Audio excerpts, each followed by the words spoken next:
হা করো। এখন আমি ড্রিঙ্ক করছি, মিষ্টি খাবো কি করে? কাল ও চলে যাওয়ার পরে খাবেন? না, আমি সেদিনই মিষ্টি খাবো যেদিন এ বাড়ি থেকে তোমরা দুজনে বিদায় হবে। বৌদি, ছোটবেলায় আমার মা মারা গেছে। যার মা থাকে না, তার কাছে বৌদি নাকি মায়ের মতো। আমি ওর উপর এত অত্যাচার করেছি, কোনোদিনের প্রতিবাদ করনি, বরং নির্লজ্জের মতন আমাকে ইন্ধন জুগিয়েছ।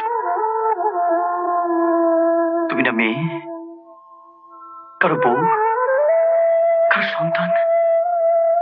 আজ কোথায় তুমি আমার গালে ঠাস ঠাস করে দুটো চড় মারবে, তা না করে তুমি আমাকে মিষ্টি খাওয়াতে এসছো। পা বৌদি, পা পা।